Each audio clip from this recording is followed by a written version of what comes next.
You are listening to episode 119 of the Game Deflators Podcast. My name's John, and I'm joined by Ryan.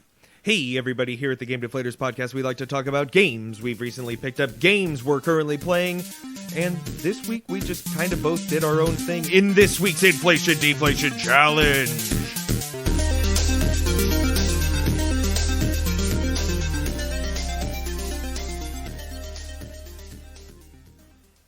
I like that, man. Yeah, so we had to do a remote recording this week. Non-pandemic related. We just couldn't find time to go to each other's places. Stuff happens. But yeah, so we did a pretty good inflation deflation. I just picked up a game. Ryan picked up an old favorite of his, and we're going to do our own reviews and see how it goes. Also, on this episode, we are going to be touching base on the DualSense for the PS5 and its drift issues. So the drift is back. Can we start calling this Tokyo Drift, by the way? These are two Japanese companies. Is that right? Official? Well, but Microsoft has reports of some Xbox One drift, too. I haven't heard anything about the Series controller, though. Okay, let's pretend that their controllers are made in Japan. All right. Next is Apex Legends mobile requirements. So this is more of a rumor, I guess. But really, developer details are emerging for a mobile version of Apex Legends. Isn't the Xbox controller the Vin Diesel of video game controllers? It could be in Tokyo Drift. That's true. Yeah. Okay. So yeah, that's exactly what it is. They're trying to break into Japan. That's what it is. They're Smooth trying to break into and the white. Japanese market. It reminds me of his head. Well, the thing is, they're trying to break into the Japanese market. So what better way to do it than to have Tokyo Drift on your controller? There we go. Makes sense. Yeah. Okay. And then, is it okay to play one game forever? So that is the topic at the end here for today. But Ryan, as always, did you have any pickups? No, I did not. I mean, I talked before last time we recorded about PS Plus this month, Control and Concrete Genie coming out for that. So I picked up both of those. Free, might as well. Yeah. I've been excited about Control. I played a little bit of it, and I thought it was really cool. It's pretty good, man. For my pickup, I ended up picking up Gris for via Nintendo Switch. It was a limited run game, and yeah, I also beat it. So it was pretty awesome. And that's I'll go into that a little further in the inflation deflation this week. That game came out a while ago. When did you? It did. Pick it up. 2-3 days ago. It was limited still run, in stock on limited run? No, it was. I put in an order in 4 months ago or so, maybe 5. Yeah, they're delayed half a year with their stuff. Yeah, so I guess if it came out in 2018, it's not like it would release physical at the same time. That wouldn't make sense. Well, they had, I think it was Special Reserve Games did the original release for that, and they did it for PS4, and I missed out on the PS4 version on Special Reserve or whatever it was. So when Limited Run came up with a Nintendo Switch version, I was just all right, screw it. I want to play it really bad anyways. And it was $30, I think, at the time. So it's better than what it's going for now, given that it's Limited Run. And, it's funny because, in the past, I'd kind of shit all over Limited Run, right, with, the false, rarity and such. But at the same time, I kind of have to appreciate the fact that as a physical collector, it was an open pre-order, if I recall. So you could have got your hands on this at $30 back then. That, it wasn't a problem. It wasn't an issue. They had however many that they were making. So honestly, I kind of can appreciate in a sense that even though there is that false sense of rarity that they create, at the same time, they're bringing digital-only games into a physical media that, I want. So, well, I think they do. I think they try to do open order pre-orders now, so that anyone who wants one can get one, as opposed to just we're gonna make 5,000. Go. Yeah. Well, so To the Moon, for example, is on an open pre-order. And they have a collector's edition open pre-order as well as a regular edition. And I want To the Moon. It was supposed to come out Q4 of last year. So I guess it's not too far behind. And, obviously, I'm looking for a house. And I'm not going to put in a pre-order for something when I'm going to have to switch address and go through all of that. And I would anticipate I'll have an address by mid-March when the pre-orders How do you not close. have a post box? Of all people, I would imagine you would have one. I do have a post box. Well, then just have it sent to the post box. Yeah, but I intend on switching that to another post box, in the year. So you don't know how to forward your mail?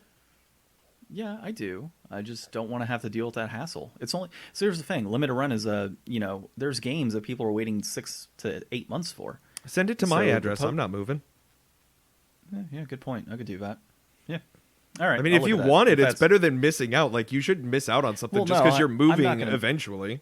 No, I'm not going to miss out on it. Like, I'm going to get it regardless. But it's one of those things like, do I forward it to the current address or do I have it go to a new address? That's kind of where I'm at right now. So, yeah, I'll take you up on that if it comes down to that. I need to. So I got that as a pickup. Mi casa es su casa. Good to know. Everybody on the internet now knows this. I guess me games are your games to borrow. That's how it works, right? Exactly. Yeah. So I give you games, you give me postal service. So the other thing I picked up was Medieval on the PS4. I went to Walmart and they happened to have it on sale. And also picked up a couple of board games. I got Gloomhaven, not the big one, but I got the Lion's Cup or something like that. It was like $37 on Amazon. So I picked that up. And then my wife wanted the Funko-verse Harry Potter, so we also picked up that. And I got Ari the Seasons. I forget the name, but ARY the Seasons something on the Switch. That was like $20 as well. I happen to have a gift card for Target, so just went over, price matched, got all of it, and it was like $65 for everything. Like, that was not bad at all. And they were doing buy two, get one on board games and video games mixed, so it was like the perfect scenario. That's a thing? Yeah, dude. So Target usually does do buy two, get one, but they remove things like you can't do Mario games, you can't do Zelda games. Like, they have limitations on what you can do. But they happen to have... Target has a pretty good board game section if you ever check that out. And so, yeah, they had Gloomhaven, they had Catan, and like a whole bunch of other cool stuff. So I picked up the Gloomhaven prequel set, which is like 96 quests. No, it's not 96. It's like 25 standard quests that each take about 2 hours to complete.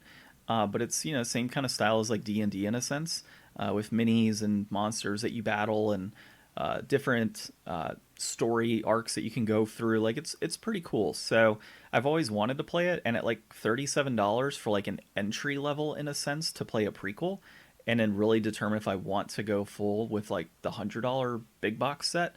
That I think that was pretty good. So overall, $65 for a video game and 2 board games, like, no brainer. Like, had to pull the trigger on that. And then, of course, I got the Medieval at Walmart. So, dude, that was my pickups this week. Should we do an inflation deflation on that? On what? On that Gloomhaven thing you bought? Yeah, dude. If you want to play it, it's 1 to 4 players to do it. You can check that out sometime. We could totally play like a few sessions of that and do an inflation deflation on that. We haven't done a board game yet. No, we have. Have we done a board game? No, we haven't. We talked about board game pickups in the past. Mm-hmm.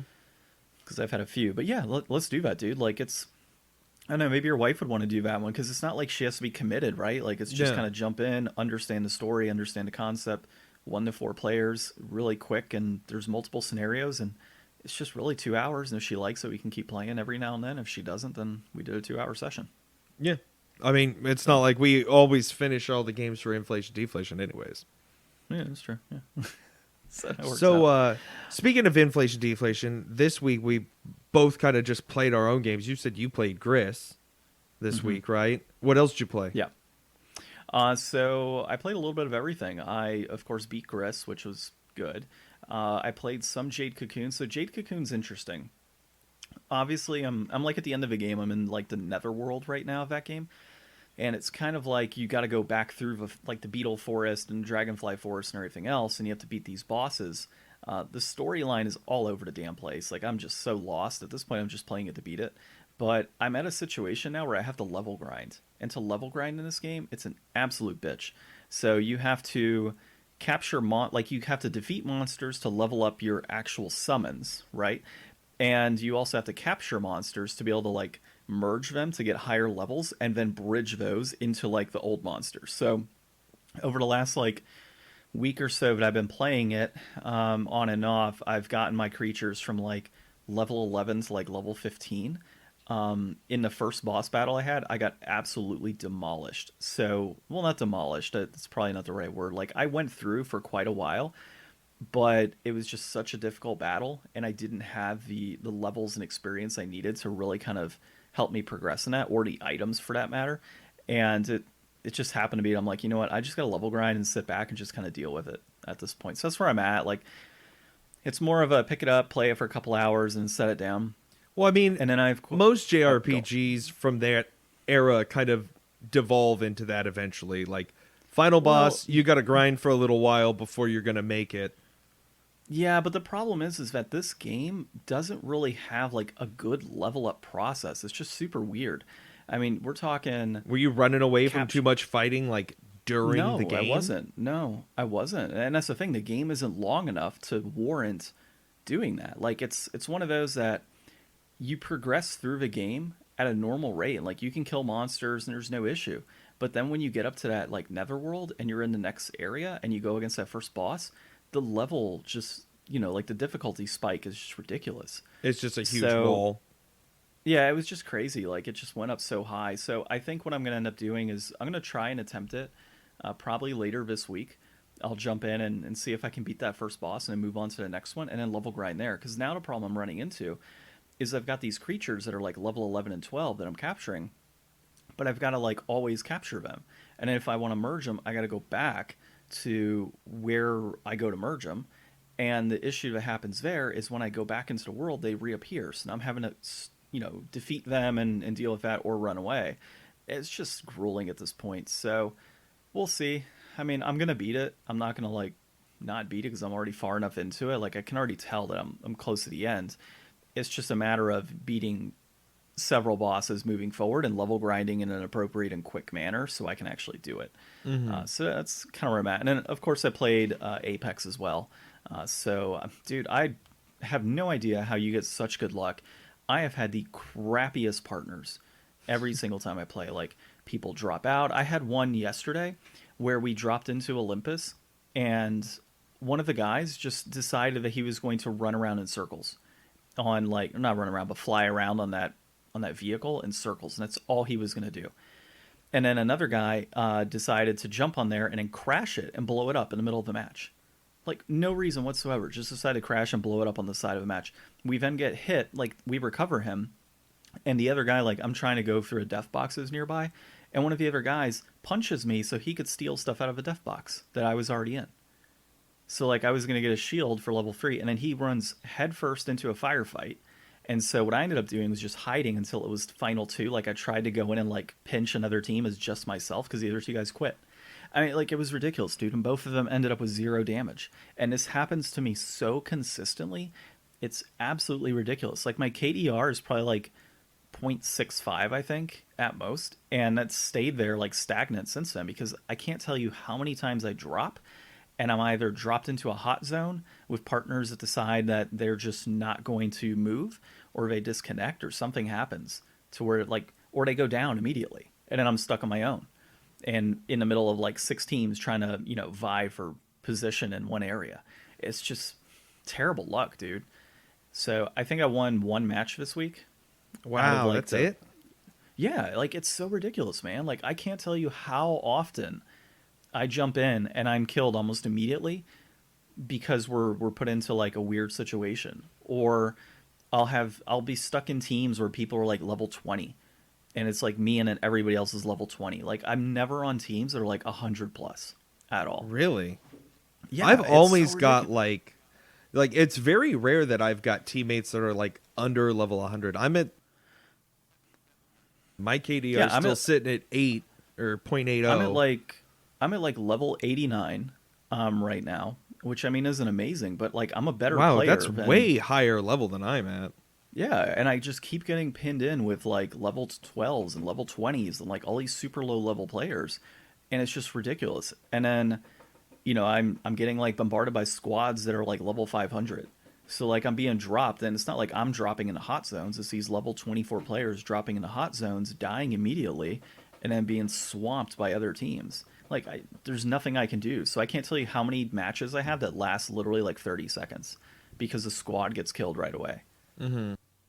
So, I mean, we got to play together, dude, because, like, it'd be nice to have, like, for one thing, a microphone, be able to talk to somebody consistently. Like, I play with Justin, but it seems that whenever we're playing, we just never have good luck ourselves. Like, we'll get pinned with an Octane who decides to run off and get shot. Like, dude, we have been pinned with so many Octanes that Justin has gotten to the point where he plays his Octane just to avoid that issue. Really? See, sometimes I find that Octanes are, like, the better players that are on my team because like I'll die first like pretty much always I'm the first person to die on my team, just because I'm not playing as smart as they are. Like I've started trying to play Bloodhound a lot more, just to give myself like. It's such a huge advantage when you can just see people through walls, and when you can like see like all their markers on the ground of where people have been, just to try to like get better familiar with like where people are most likely going to be and stuff. Because for some reason I was just having like a real hard time for a while, but I'm finally starting to like pick my game up. I've watched a few like tip and trick videos, but like I do get consistently like over level 100, like a level 300, level 500, or whatever the max is. Like I've seen those people on my team all the time, but like sometimes they do stupid stuff too. You know, like it's not always. Mine is almost always, man. And like I'm telling you, when we finish up matches where we're like maybe a minute and a half in, I'll come out with like 300, 350 damage, and these people have like 10 damage. Yeah. Consistently, like all the time, either 0 or like under 100 consistently across the board. And there's, I've gotten to a point where I'm playing a lot smarter. I'm, jumping on buildings and such, going over boxes, like firing from above, hiding in corners when necessary to fire on people when they come in the buildings. Like I'm doing all the right stuff. I'm just in situations where, somebody runs off or somebody disconnects or somebody goes down right away and there's no way to revive them because they've run headfirst into a firefight. Like there's so many situations that it just gets to a point where it's kind of frustrating, like where you don't want to play. Last night, the game was laggy. Like I jumped in and everything was slow-mo. Like, I have some laggy matches on occasion, and but I'm stutter stepping all over. But have you had it to where it's literally slow motion? No, mine's always like freezing or stuttering. Yeah, so last night I had 4 matches that over this course of like 10 matches that were literally slow-mo. Like you were just slow motion moving through the game. Maybe you need to switch like server or something. No, I don't know. Maybe it is a server issue. Because sometimes I'll switch over, because I think we're on like the Salt Lake server, and I think there's another one that's on the list just below that's like slightly more ping. But like if I'm ever having trouble, I switch over to that one, and it. Can you do that on Apex, or is that through our own internet provider? No, just when you're on the main screen, like before you get to like the main menu that has like all your options and shows your character in the middle, like where it's just the like hit start or hit X to log in. If you hit I think it's the touchpad, it'll bring up a list of like all the different servers. I'm going to have to do that because like something's been going on. Like last night was slow motion. I've had multiple scenarios where it's just been me and like basically being in a team of 2, and it's literally just me and one other person. That happened like with Justin and I. It was just us, like 3 or 4 matches that we played, and then last night it happened to me 3 or 4 times as well, where like you're jumping into trios with just 2 people. Like you can never. That happens to me sometimes, yeah. But I mean, dude, multiple times a night, like 3-4 times a night sometimes. So yeah, it's gotten kind of annoying at this point to like even want to play if that type of stuff's going to be consistent. Free game or not, like get your shit together. Yeah, I'm really digging season 8 though. I like the 30-30. I like all the rewards. They all look pretty cool stuff. Yeah, I'm not going to use many of the gun skins, but I like all the character skins that they've got. That Bangalore one's dope. That I got the Lifeline one. The Lifeline one is dope. The Hell one, yeah. Oh wait, you got the Hell one? Uh-huh. Oh, crazy. Did you open it out of a pack, or did you like buy a pack? No, I had enough shards that I bought it. So the crafting shards. So I bought that, but I did open the Caustic one out of a pack. Yeah, I got the Bloodhound one out of a pack, and I bought the Gibraltar one. The big like mecha red one with the gold head. Like I hardly ever played Gibraltar, but that's a dope skin. Justin actually he bought like the $60 for the full event thing, and he got every single Hell skin. Like all the higher ones, he got every single one of them out of his like 10 packs. It was ridiculous. So yeah. All right, dude. Well, let's jump into our articles this week. Yeah. Unless you got some trivia. I don't think you got trivia. I did trivia last time. Remember the David Houlihan room? Oh, yeah, that's right. I've been busy, so I didn't get to do trivia this week. I think it's but David. we'll do it next week. We'll do it next week. Okay, so PS5's DualSense controller also faces drift issues. This is by Mary D'Alessandri at Game Industry Biz. So it sounds like Tokyo Products are just having a drift issue. That's really what it sounds like. Yeah, so... And Microsoft. I mean, this is the thing that I don't get. Like, Joy-Cons have been having this issue for a while, and for PS5 to have it, like, this early in their system release is just inexcusable. Like, they should have looked... Like, the amount of iterations that they must have done on this controller... Like, I don't remember which controller. I think it was the Xbox controller that I saw where they had, like, a whole table of, like, different controller designs all laid out, and they were all just ever so slightly different until they found, like, the perfect one they wanted to do. I'm sure they did that at PlayStation. I'm sure every nook and cranny, especially with all the tech they put in there, with, like, the crazy rumble and the crazy, pressure sensitive and adjustable triggers, like, with the resistance, like... There's so much in there. There's no excuse for them to have crazy drift going on. Well, and the other thing is it was like all of these issues are occurring after just like 10 days of owning it.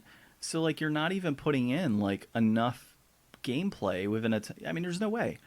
Nobody's putting in enough gameplay within a 10-day period to cause a drift issue. Like I can tell you right now, like the PS3 had drift issues.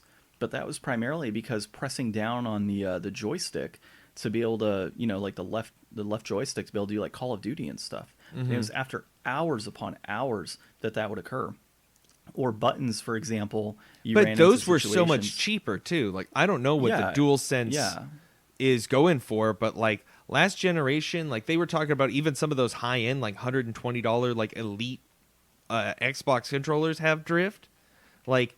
That's probably 1 in a million. Like that's probably something that's like super uncommon, but it's just the sheer number of chance. But like I was watching Spawnwave on YouTube the other day, and he's been doing some polls. He did a poll on this, and out of just his audience that responded, 9% of PS5 owners said that they've experienced this. Well, like out of his small sample size, though. Yeah, but I mean, I guess 1 out of 10, but I guess it depends. Like, how imagine much if you paid $1,000 for this system. I know, only to have drift, and then on top of that, Sony is charging people for shipping. Like, it's one thing if this was like a long-term issue and it wasn't like happening to a bunch of people, but the fact that Nintendo has had this problem occurring and now Sony does as well, and so short into the lifespan of the console as well as short into the lifespan of the controller itself, like, like I said, the 10 days or less period that people are experiencing this, you would think they would cover shipping and understand that something's wrong. All I can say is I smell class action lawsuits all over again. It took me 2 years to get drift on my Joy-Con. It took Cave Blazers. It took 100 hours of Cave Blazers to give my Joy-Con drift. Knock on wood, I still don't have Joy-Con drift on my controller. Like, maybe it's just because of where I keep it and how I I don't know. Somebody's got to design like a better thing for this. Like I was hearing somebody talk. It might have been on Spawnwave. It might have been on somebody else.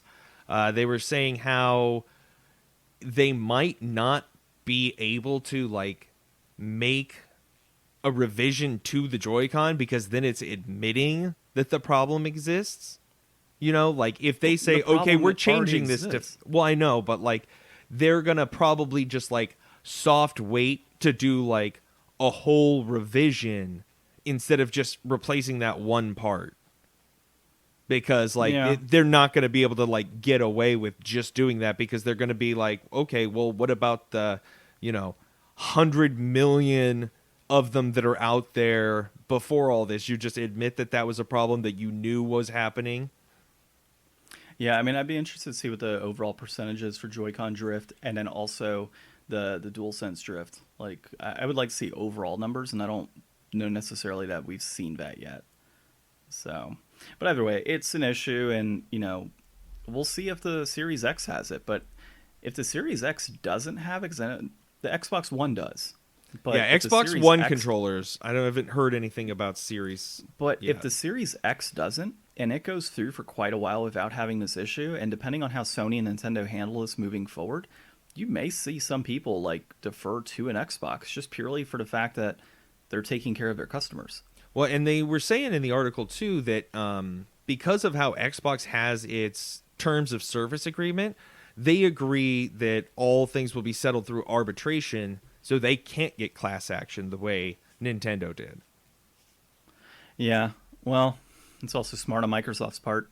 Sounds like something they would do anyways. Well, and everybody screams out for these class action lawsuits thinking that it's going to like amount to a lot more. Like, it would be nice to not have to pay for your shipping on, getting it fixed. That would be great. But nobody really is in this for the $7 they're going to get out of the class action lawsuit. Yeah, and I think people always forget like how class action lawsuits work. So the lawyers get a certain percentage of that, and then whatever's remaining goes towards the people that signed up. So if you had, say, like $1,000 for a lawsuit, and the lawyer took, say, 50% of that for all of their fees, they get $500 of the $1,000 that was in the lawsuit, and then the remaining $500 is split amongst however many people were in that group. So if you had 500 people that signed for that Everybody class gets action, a buck. everyone gets $1.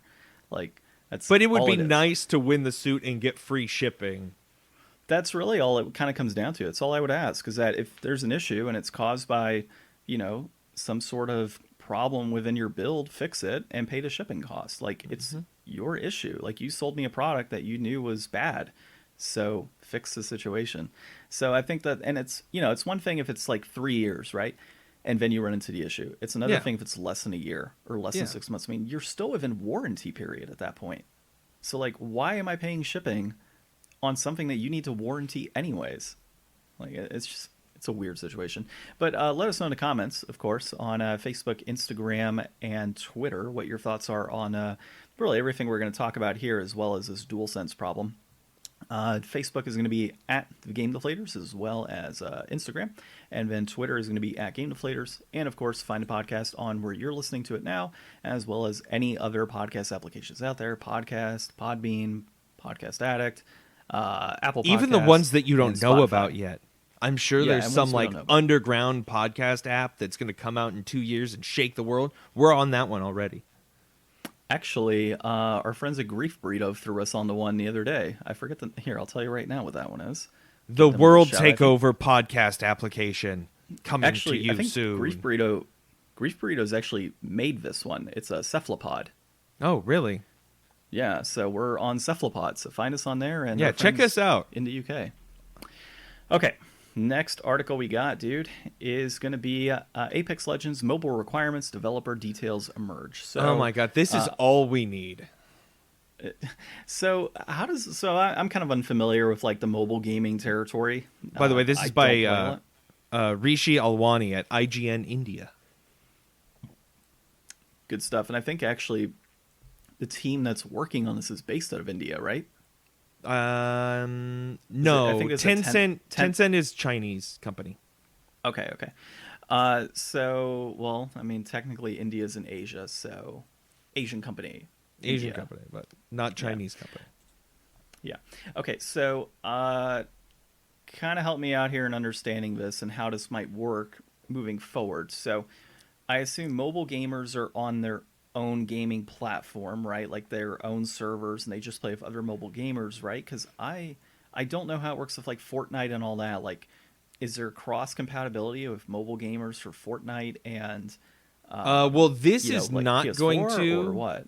Yeah, it says that the Nintendo Switch version of Apex, well, that's being handled by a different studio, Texas-based Panic Button. It doesn't say anything in here about crossplay. I know the Switch version is going to have crossplay. Well, and like I know Call of Duty has Call of Duty Mobile, and I think that's but that's a thing. whole different game. Yeah, this is going to still so be Apex Legends. Well, that's the thing. Is it Apex Legends Mobile, where it's just mobile players? Like that's kind of, and like maybe iPads and such. Like that's kind of what I'm confused on. Like that's what I want, baby. I want to sit down with my iPad anywhere and bust out a controller and drop in and get killed and go back to the loading screen and then do it again. Especially on the wherever. iPad. Yeah, and like somebody can tell us in the comments, but I just don't play mobile games anymore. I used to when I was younger, like when I was in high school, because I would play my DS and stuff on the bus or anything like that, and like anything on my cell phone. But I haven't played mobile games in so long. I don't know how, especially nowadays with like current gen stuff. I have no idea how it works with cross compatibility. Yeah, it might not be, just because it's probably going to be. I would imagine it would be like a pingy nightmare for like trying to keep up with people. Controllers. No, but I mean, like the phones. Yeah, but not everybody's going to have that. Like, it's going to be like so hard to like. It would be like playing console versus PC. Mouse and keyboard versus controller. Like, you're going to get rocked by somebody with a mouse and keyboard. Yeah, but we do that now with Apex Legends. Is it crossplay with PC? Yeah, my brother plays on PC with me all the time. Okay, I thought it was, but it's like, I mean, it just, the gulf of difference would be that much greater again. Like, mobile people versus PC people, they would stand no chance. No, and especially on that little screen. Yeah. Like, having to put it like right up to try and see it. But yeah, I mean, they have the controllers, but like you said, not everybody has a controller, but that might be a requirement too. So, obviously this is still a rumor of some of like the emerging details. It's not a rumor, but it's coming to mobile because that's releasing this year. 2021. Yeah, but the specs, right? So I think it said anything from like iPhone 8 on up, and it was like Snapdragon 625, I think, and up for Android users, would be the bare minimum requirements for this. But that could, of course, change over time to where, maybe it's iPhone 9 or 10 or something. We're not sure yet. Yeah, I mean, anything released in the last few years will be more than good enough. I mean, I don't know that many people that hang on to a phone for more than like 3 years anymore. Except for John. For you. Except for me. How long have you had your phone? This one's actually on its third year right now, but I had no intentions of getting a new one. I know. I don't like getting new phones if I don't have to. I don't either. Unless it's to the point where it's like super slow and not working, and that's, updates and such that destroy that. And all phones do it anyways. Yeah. So if this game comes out and like it's not bad, would you get it and like play it mobily? No. I mean, you're not really ever in that kind of position anymore. No. Work from home. Like, you can always go to your PlayStation. Why would you? Yeah. Yeah, exactly. Like, I don't need to. And then on top of that, it would completely drain my battery. Like, I already use my battery enough as is for various stuff. Mm-hmm. There's no way. Like, I wouldn't want to do that. Like, it would overheat consistently. There's no way. I wouldn't even be interested to play it on mobile, to be honest, and have to deal with the peripherals on that and getting the little controller or touchpads to go on the screen. I'm just not interested. It's not my thing. Yeah. So. But either way, something to talk about. All right, next thing, because this fully goes into Apex Legends, is it's okay to play one game forever. And this is Cecilia D'Anastasio at Wired.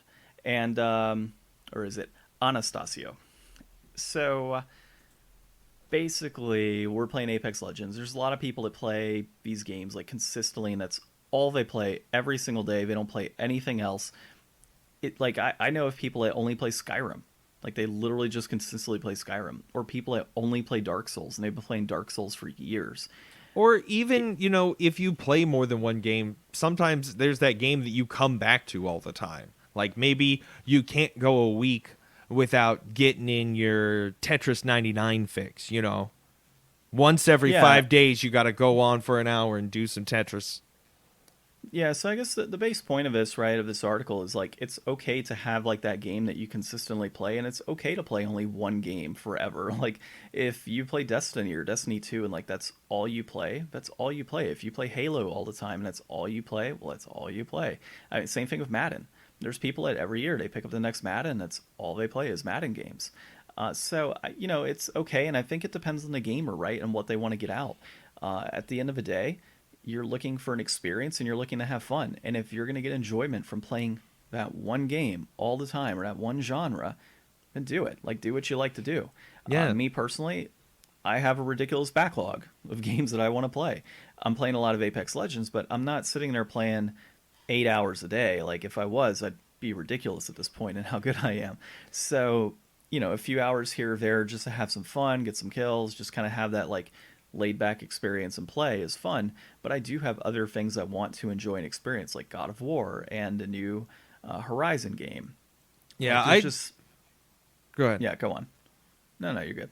No, I tried to get away from those like forever games. Like after playing League of Legends for so long and like playing so much Call of Duty and so much like Battlefield back in the day and stuff like that, I was like, okay, I'm gonna stop playing these games that never end and try to go through some more games and get more story out of that. And we've all seen how that turned out. That didn't turn out so good. So now I'm back to Apex Legends, and we've decided that Persona 4 is going to be my forever game. I will forever play Persona 4 and never finish it, but I will always be playing it at the same time. No, you're not. You're beating it this year.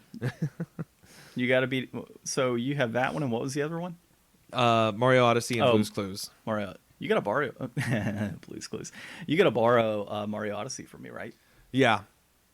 Okay. Oh, did you see the stuff about Bowser's Fury that came out? That looks really interesting. Does it look good?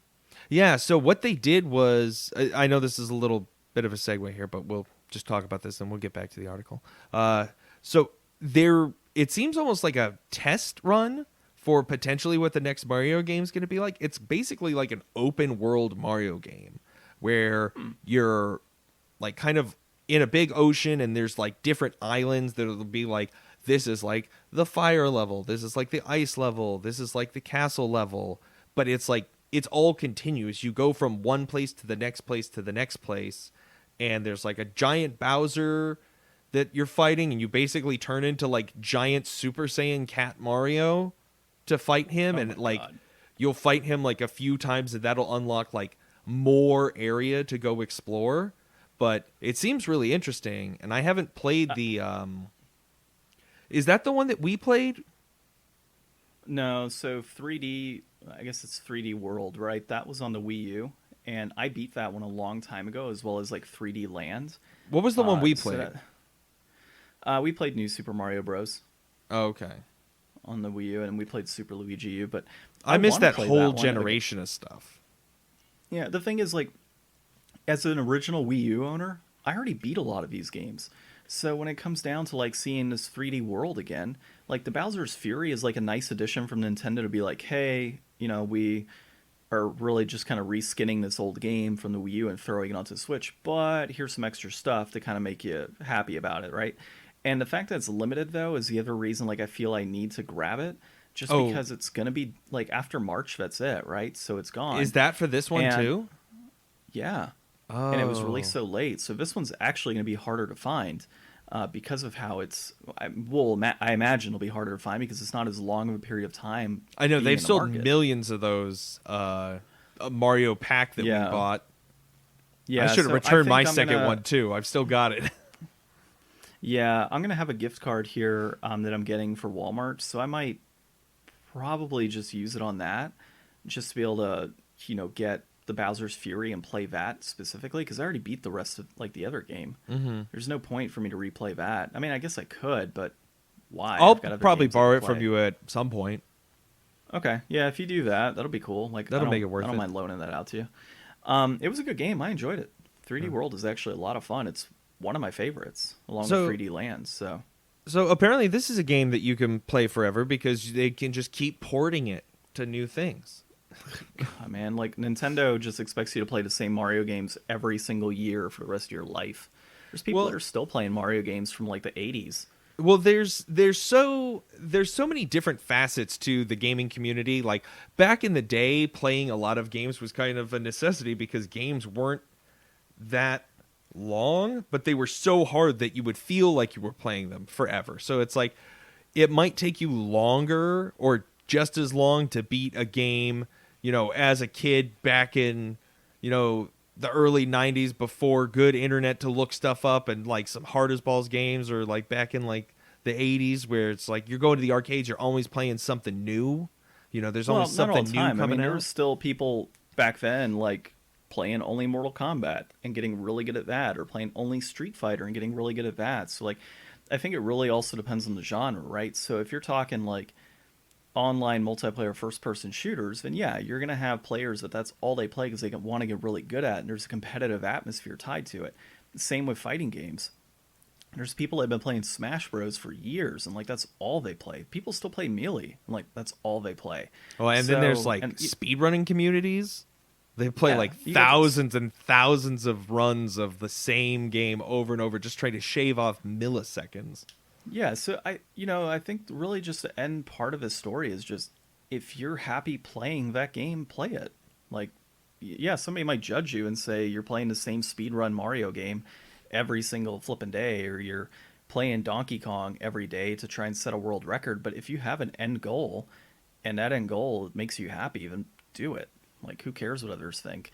And for me, I'm never necessarily going to be like amazing at Apex Legends, but I want to at some point get to 500 and be good enough that I can carry a team or just have some fun. Like I'd like to get to that point, but I'm not going to sit there and like try to be competitive and jump into tournaments and everything else. I just want to casually play it and have fun. And obviously play other games. Hence why I'm playing Jade Cocoon and played Gris the other day and jumped into those games. I mean, people still crushing Candy Crush after all this time. I think my mom still plays it. Yeah. I don't know. It's insane. There's so many different aspects to the gaming community, and it's expanded out so much, and there's so many different people that can get so many different things out of, a single experience. But like, that's what it really is. Like, it's about the experience. Like, objectively, every match of Apex is the same thing. The same way playing the same game over and over is the same thing. But like, this week, a little heads up for the next segment, the inflation deflation, I played Resident Evil 4. I beat that game 3 times in one day before, trying to get like my time lower and lower. Like, that's the only thing that I've ever like tried to kind of speed run. So it's like I just beat that again, but there's so many different like weapons and stuff that you can get and different things that you can do. Like, you can get a different experience, like a meaningfully different experience out of the same thing. And not everybody gets that when they see from the outside looking in at gamers. They're like, I don't know, Minecraft, it's just, you're just digging, like, that's it? Well, yeah, but you're digging different blocks and you're building different things, and every world is different. Every biome is a little more unique. Everything's like so specifically unique, but all the same.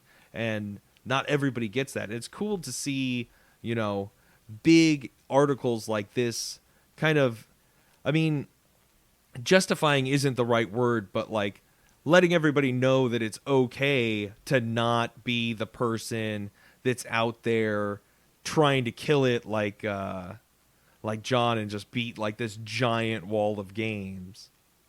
Yeah, and I'd bring another good example to you before we move to the inflation deflation, but people that nuzlocke Pokemon is another great example of like playing the same game over and over again, but getting a full different experience. Like, there's ways that you can enjoy games, and just like, I don't know, maybe you can do like a Final Fantasy game and like all you do is fight with your starting weapons. Like there's different things you can do, or like different parties in RPGs. Like, you don't always have to stick with the same party and the same characters, and different ways to build. Final Fantasy VII, you can go a totally different route on your materia and how you handle things. Same thing with 8 and your draws for your spells. I mean, there's so many ways to beat games nowadays. God, what's another good one is like playing Dark Souls on a Guitar Hero controller. Like, who the hell thinks of these things? But like, you can do it. Like, and that's the beauty of gaming. So I'm happy to be part of this community, and see articles like this and hear different stories of how people are playing games. It's just fun, dude. Yeah, I don't see, at least I don't remember seeing in here, like, they talk about a lot of games that are like pretty popular for streaming. Like, specifically, like, they talk a lot about because they're an Overwatch player, the author of the article, and they talk about League of Legends and a bunch of other games that are like, when you think about streamers, a lot of streamers are associated with just one game. There's not a lot of streamers out there that really have like the privilege of having an audience that will watch them no matter what they're playing. That seems more like a YouTuber kind of, like, there's a lot more generalists in YouTube, I feel, that are more successful than like the people that are like the top of their game streamers. Well, my friend Leaping Lizard Cosplay, she does a Twitch stream, and she does specifically, she likes to play a lot of horror games. So, because she jumps consistently while playing. So, I Mm-hmm. guess people like seeing that. They like seeing the fear whenever she's playing a game and the creepiness tied to it. So, I think she was playing Outlast for a while. And even though Bloodborne I wouldn't consider horror, she was playing some Bloodborne. She was playing Resident Evil. Like, she's got tons of different games that she plays that are horror based genre games that people just like to watch her streaming and get the experience of seeing that particular game. And she beats them. She goes through and beats them, but she's not like an Apex streamer like playing the same consistent Yeah. game. It's more of sticking She's to got the a genre. theme to So, her yeah, stuff though, which is always cool. yeah. All right, let's jump into Good articles this week. our in. Yeah, they were pretty fun. So our inflation deflations of the week. The first one we've got here, I'll let Ryan dig into it since he was just talking about it, is Resident Evil 4 on the PS4. So why don't you go ahead and give us the breakdown on all of that? Okay, so Resident Evil 4, developed by Capcom Production Studio 4, published by Capcom, director Shinji Mikami, released back. Well, this is the PS4 remaster version, so this came out back in August 2016. The game in general has super high scores, 9s out of 10s, 10s out of 10s. It's often on like top lists of best games of all time. It's my favorite game of all time. Maybe it's kind of tied up there with God of War, but man, I love this game. I haven't played it in so long, and I've never actually beaten the PS4 version. I've only like played it a little bit. I played mostly on GameCube and Wii. But the game looked great. It's just as fun as I remember. Like going through the whole story again, there was a lot of stuff that I forgot. There was a ton of stuff that I remembered, and it's like that last article. It's fun to come back to some of these things that are like, really, really in you, and you really had a good time with in the past, and resurfacing all that. It feels good. Well, give us some brass tacks here. What are we looking at overall? So let's see. Complete in box is going to be $13.63. That peaked back at $15.99 in May 2020, and that's pretty steady.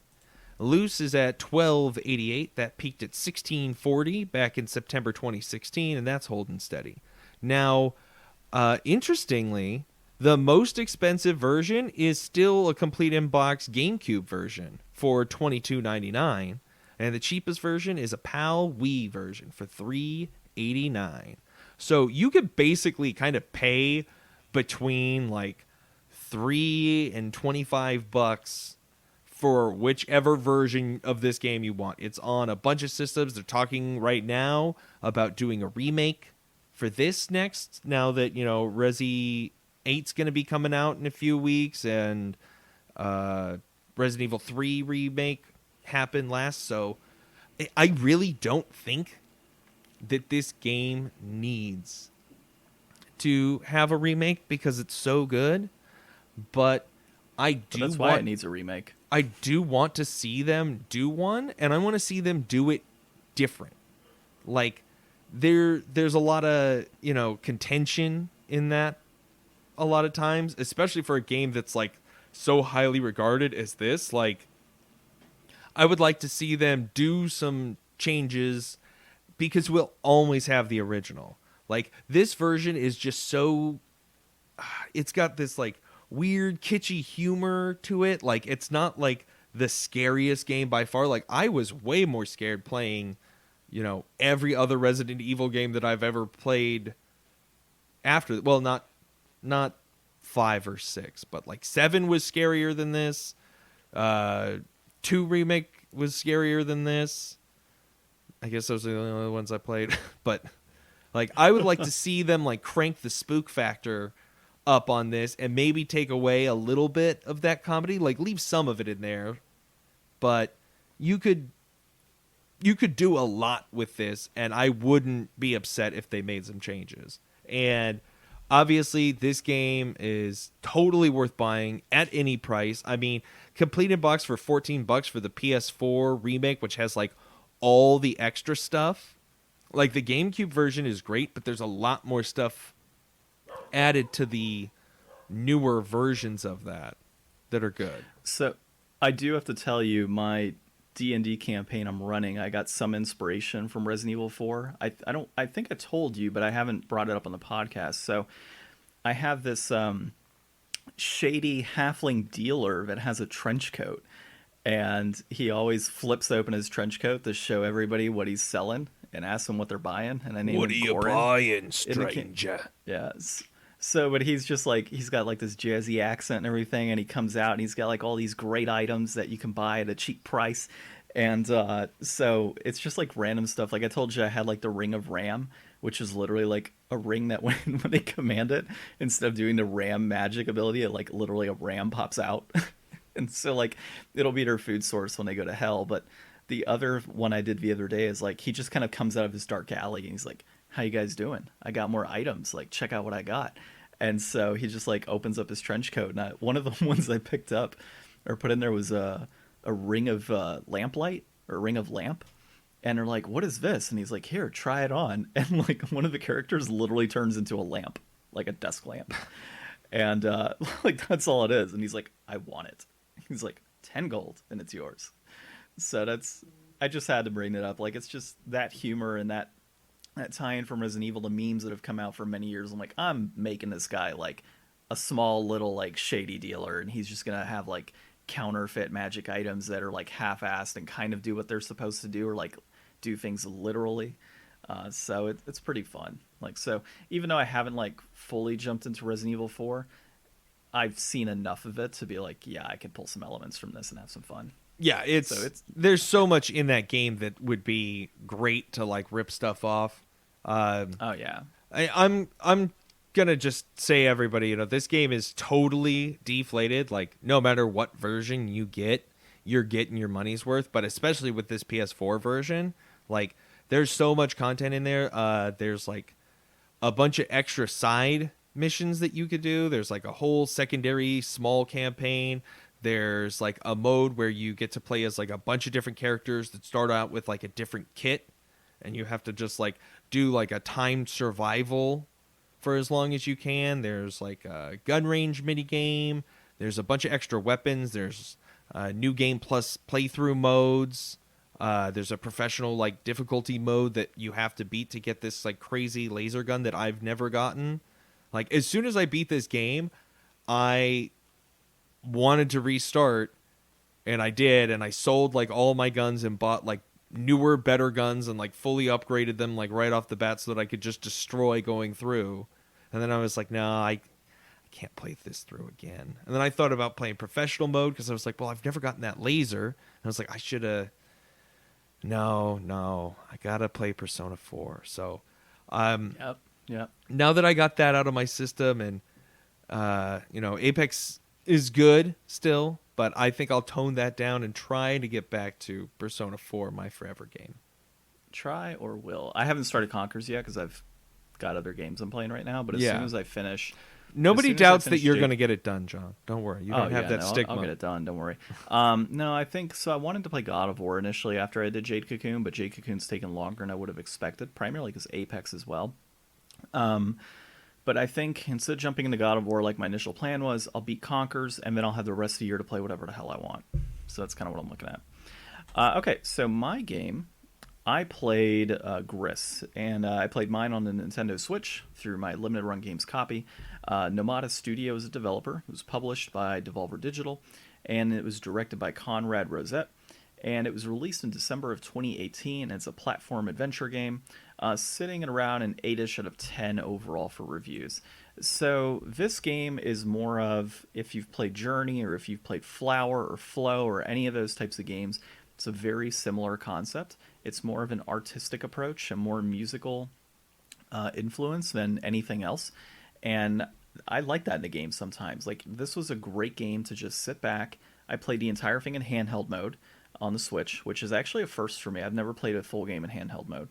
And so I just sat back and, like, while in bed, like, going to sleep, all right, let me play some Gris. I beat it in a couple nights because it's a short, probably about 4-hour game. But just the elements of that game are beautiful, man. Like, you start off at black and white, and then over time you progress and start gaining colors that really just kind of brighten up this world that you're in. And I would say, like, the overall theme of this, like, in my interpretation of it, is not entering, but being in a world that's just black and white with no color, and just being down on yourself and broken. And over the course of this game, you're just picking up the colors and picking up the pieces and finding your voice again, and really just kind of toning it up to where it's you, like building yourself up. Like that's what it felt like while playing this game. And just the music was super soothing while playing it. Like my wife fell asleep while like just listening to music. She's like, keep playing, because like I'm enjoying the music as you're playing. And there's some puzzle elements tied in, but not a whole lot, like just enough to kind of keep it interesting, so like to break up the monotony of just kind of going through and platforming. And I liked it, dude. It's probably one of the best indie games I played in the last several years. So I would highly recommend this game and say it's definitely worth a pickup, but maybe not on a physical version. So a complete in box of this game right now is running for $107 on the Switch, and that peaked in June at $158. Most likely because that's, I think, when it actually ended the pre-order period, and it's been trending steady at 107. A loose copy right now is going to run you at $92 on the Switch, and that peaked at 110 in June of 2020 as well, and that's also trending at a steady rate. So if you want to get this game cheaper, physical wise at least, you can find it on the PS4 loose at $68.70. I think that came through Special Reserve Games back then. But the most expensive version is, of course, going to be that complete in-box Switch. If you want to just play it, I would just recommend downloading a copy on your Switch or your PS4. Just if you can purchase I looked it digitally, up. do it. Yeah, it's totally $16.99 on Switch. What's that? It's $16.99 digital on Switch. Yeah, like no brainer. Like if, and I think it was on sale the other day. What was that? I think I saw it on sale the other day for like $14. Gotcha. Yeah, so I mean, if you can find this game for like $15, like 100% worth it. I would say in that case, it would probably be just right at $15. I will have to say for $107, inflated. But that's a lot of that kind of comes down to the fact that it's only a 4-hour game, and I just can't justify spending $107 on a 4-hour game with no long-term replayability. So there's that piece to it. The other piece, and what kind of makes it worth $107, right, is that it is a limited game that was released physically, and there were opportunities for people to purchase this. They just didn't. So now you run into a situation where you had your chance, now it's in the market, and there's no other copies being made. So you're kind of screwed, right? And it's only going to go up from there. I can't see this game. This is a game I can't see dropping below $100 on the Switch, like anytime soon, at least. It's just such a good game, and it's one that I think if you're a collector and you missed out on this, yeah, I mean at $100, maybe like to get the full blown experience and play it. Or maybe just to have a physical copy. Like maybe you're down putting $100. I personally would not, so I'll call it inflated. But I think it's fantastic. Like I really do. Yeah, I remember hearing really good things about this. Everybody was excited about it when it came out a couple of years ago. I remember getting good reviews and seeing a lot of footage of it. Yeah, the other one I want to get is God, what's it called? It's like a post-apocalyptic type of game. I don't remember. I know it's on PC. It's skipping my mind. I've wanted a physical copy for some time, but it hasn't come out. So once I do see something like that, like that's kind of what I've been wanting, like using limited run games for, by the way, is whenever I see like a indie game that is coming out on like cartridge, I'm trying to pick it up ASAP, like whenever I can, like ones that catch my interest. Like I'm not just picking up any indie game. I told you about Scott Pilgrim and you had no interest. Which one? Scott Pilgrim? It's not my type of game. Not I one know, I would like. but like it's the like classic game that was like a digital only game, and then because of the rights it got screwed and was never like re-released, and now they're finally coming out with a way that you can own it so it doesn't ever get taken away again. I just don't care for it. It's just I like the movies or the movie and everything, and like I kind of read into, I think it's a comic book, right? Yeah. Like they came out with, so like I've seen that and read a little bit of that, but it's just never been like my thing. It's weird. Like, it seems like it would be so up your alley for some reason. Huh? It's so weird. It seems like it would be something so up your alley for some reason. No, like it's just not. Like even the movie nowadays just kind of doesn't hit the mark like it used to. I think a lot of that just comes from the fact like I dated somebody that was like their film, like that's what they would watch all the time, like their go-to. Yeah, so you've got some get away from thatness. Yeah, it's just kind of like I don't care for it as much as I used to. Like if it's on, I'll sit back and I'll watch it, but I'm just not like into it anymore. Yeah, like, that makes sense. Yeah, and I wasn't even into it back then either. So, and that's that I dated 2 people that was their movie, by the way. So like you have a type person. What's that? I said you have a type. Yeah, I guess. Well, my wife doesn't watch it, so there's my type right there. Non-Scott Pilgrim.